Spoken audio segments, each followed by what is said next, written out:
Happy Monday, U.S. History, period 5. Hope you guys are having a wonderful day. Mrs. Jimerson here. It is Monday, April 20th, 2020, and today we're going to talk about the Great Depression. All right, so we're in the textbook. This is the physical textbook. I like to use the hard copy because I'm old school. Remember, you can go through Clever onto the computer, and you can get into Chapter 8, Lesson 3. We're finishing Chapter 8, Lesson 3. I'm going to give you some answers.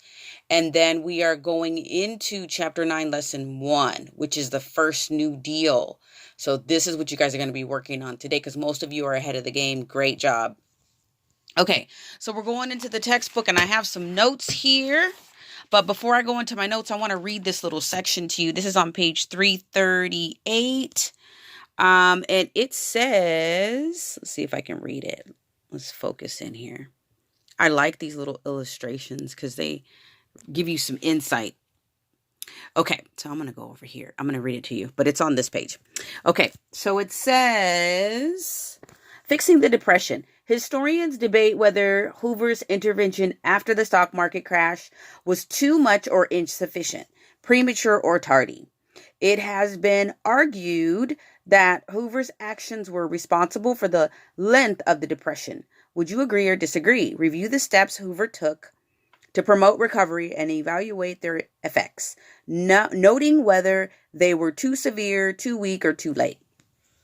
All right, so there's all these things in here about President Herbert Hoover trying to rescue the banks, direct help for citizens, hungry marches and protests by farmers, and can Hoover fight the depression? So I want to hear from you in your responses.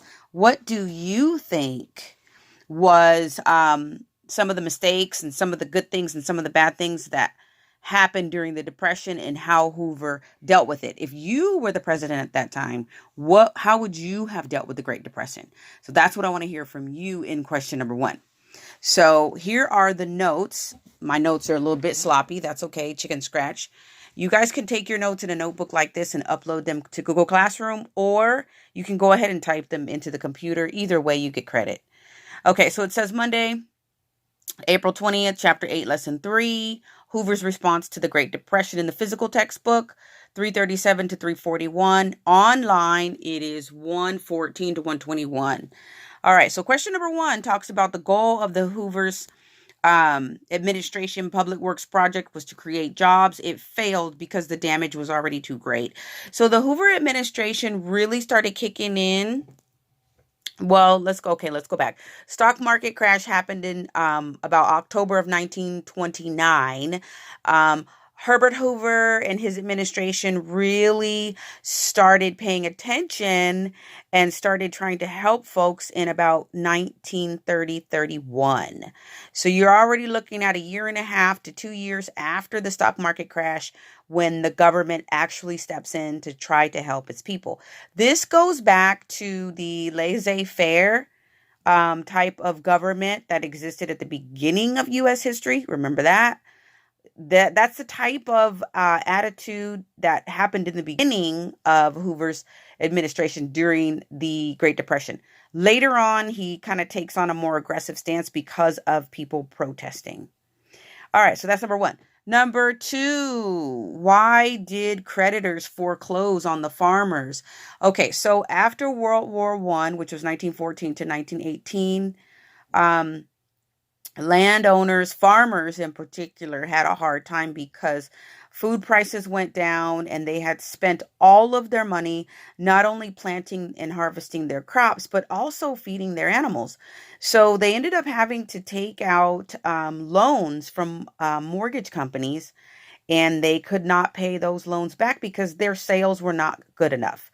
So they ended up losing their lands and really suffering. And they had to foreclose. The creditors decided to foreclose on their properties. So that was really, really bad. Number 3, Hoover's recovery efforts were fairly aggressive, but did not go far enough to help people because the depression was already out of control. Again, now you're looking at 1932. Stock market crashed in 1929. Number 4, citizens tried to change government policy through marches and protests to show government leaders that they wanted decisive action. Okay.